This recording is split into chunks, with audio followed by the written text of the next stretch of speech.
गुरु का स्थान। एक राजा था। उसे पढ़ने लिखने का बहुत शौक था।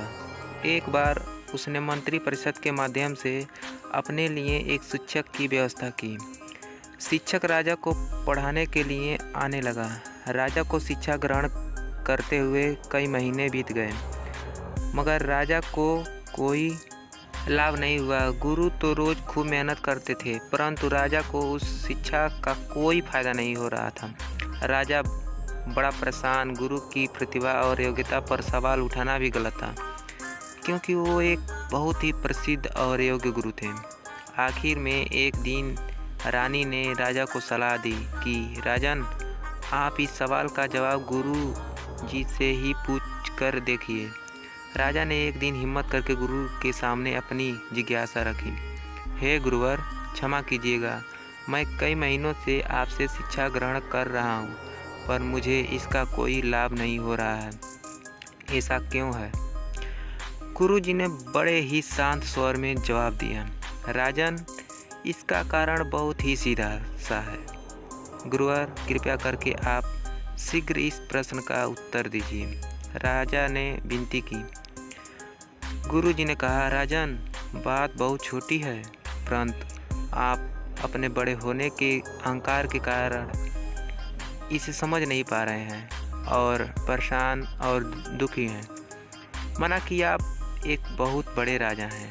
आप हर दृष्टि से मुझसे पद और प्रतिष्ठा में बड़े हैं, परंतु यहाँ पर आपका और मेरा रिश्ता एक गुरु और शिष्य का है।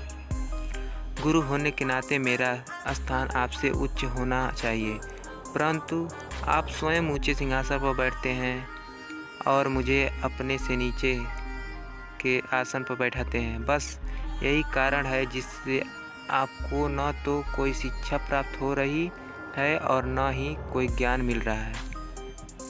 आपके राजा होने के कारण मैं आपसे यह बात नहीं कर पा रहा था। कल से अगर आप मुझे ऊंचे आसन पर बैठाए और स्वयं नीचे बैठे तो कोई कारण नहीं कि आप शिक्षा प्राप्त न कर पाए। राजा की समझ में सारी बात आ गई और उसने तुरंत अपनी गलती को स्वीकारा और गुरुवर से उच्च शिक्षा प्राप्त की। मित्रों, इस छोटी सी कहानी का सार यह है कि हम रिश्ते, नाते, पद या धन, वैभव किसी में भी कितने ही बड़े क्यों न हो, हम अगर अपने गुरु को उसका उचित स्थान नहीं देते तो हमारा भला होना मुश्किल है।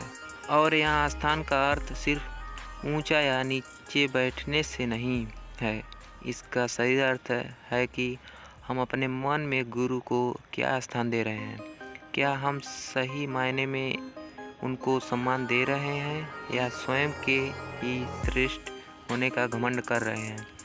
अगर हम अपने गुरु या शिक्षक के प्रति हेय भावना रखेंगे तो हमें उनकी योग्यताओं एवं अच्छाइयों का कोई लाभ नहीं मिलने वाला, और अगर हम उनका आदर करेंगे, उन्हें महत्व देंगे, तो उनका आशीर्वाद हमें सहज ही प्राप्त होगा।